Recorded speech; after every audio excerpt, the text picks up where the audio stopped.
ত্রয়োদশ জাতীয় সংসদের প্রথম অধিবেশনের শেষ পর্যায়ে এসে রীতিমতো ঝড় তুললেন বিরোধী দলীয় চিফ হুইপ নাহিদ ইসলাম।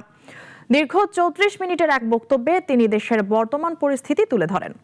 রাষ্ট্রপতির কড়া সমালোচনা, ভেঙে পড়া আইন শৃঙ্খলা পরিস্থিতি, ঋণখেলাপিদের দৌরাত্ম্য আর জুলাই গণ অভ্যুত্থানের চেতনা সব মিলিয়ে নাহিদ ইসলামের এই জ্বালাময় বক্তব্য এখন টক অব দ্য কান্ট্রি। বিস্তারিত সানি আহমেদের প্রতিবেদনে। বৃহস্পতিবার ত্রয়োদশ জাতীয় সংসদের প্রথম অধিবেশনের একেবারে শেষ পর্যায়ে ৩৪ মিনিটের বক্তব্যে রীতিমতো আলোচনা আর বিতর্কের সৃষ্টি করেছেন বিরোধী দলীয় চিফ হুইপ নাহিদ ইসলাম।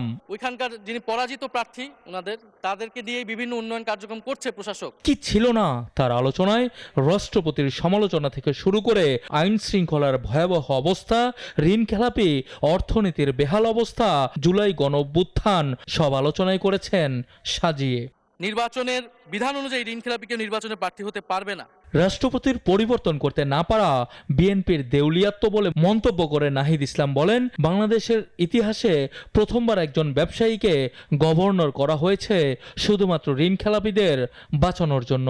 2 মাসে বিএনপির হাতে খুন হয়েছে 31 জন, ধর্ষণের ঘটনা ঘটেছে 14টি, বিএনপির চাঁদাবাজির খবর এসেছে 83টি, হামলার ঘটনা এসেছে 154টি। এর একটিতে সরকার কার্যকর কোনো ব্যবস্থা গ্রহণ করেনি। স্বরাষ্ট্রমন্ত্রীর দৃষ্টি আকর্ষণ করে নাহিদ ইসলাম বলেন, 2 মাসে বিএনপির হাতে খুন, ধর্ষণ, চাঁদাবাজি, শাহবাগে হামলা হলেও সরকার কোনো ব্যবস্থা নেয়নি। সম্প্রতি মাজারে হামলা করে একজনকে হত্যা করা হয়েছে। অন্তর্বর্তী সরকারের সময় মাজার লুটপাট, অগ্নিসংযোগ, মানুষ পুড়িয়ে মারা হয়েছে। এই সকল ঘটনার তদন্ত এবং বিচার হওয়ার পাশাপাশি জঙ্গি দমনে জিরো টলারেন্স নেওয়া উচিত। এই সরকারের আমলে আমরা দেখলাম যে কুষ্টিয়ায় মাজারে হামলা করে একজনকে হত্যা করা হয়েছে। স্পিকার, আমরা নিন্দা এবং প্রতিবাদ জানাই। এই ধরনের ঘটনা কোনোভাবেই গ্রহণযোগ্য হতে পারে না এবং অন্তর্বর্তী সরকারের সময় এই ধরনের ঘটনা অনেক ঘটেছে, আমরা তারও নিন্দা জানাই এবং সকল ঘটনার তদন্ত এবং বিচার হওয়া উচিত মাননীয় স্পিকার এই সময়ের মধ্যে।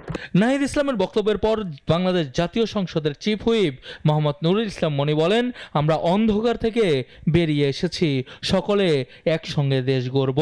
তেল গ্যাস নিয়ে মাননীয় বিরোধী দলীয় নেতা যে প্রস্তাব দিলেন, সাথে সাথে আমার নেতা সামনে বসা তিনি সিদ্ধান্তটা গ্রহণ করলেন যে আমরা জাতীয়ভাবে ঐক্যবদ্ধভাবে এই সমস্যার সমাধান করতে চাই। সংসদে দেশের জাতীয় সমস্যা সমাধানে সরকার এবং বিরোধী দলের সমন্বয়ে সবাই একযোগে কাজ করার আশ্বাস দেওয়া হয়। দেখেন, আমরা সবাই একত্রিত হয়েছি, শুধু একটি মাত্র নিউজ আমরা একত্রিত হয়েছি, বাইরে হাহাকার কমে গেছে। সানি আহমেদ, নাগরিক, ঢাকা। 1 মিনিটে শেষ করবেন।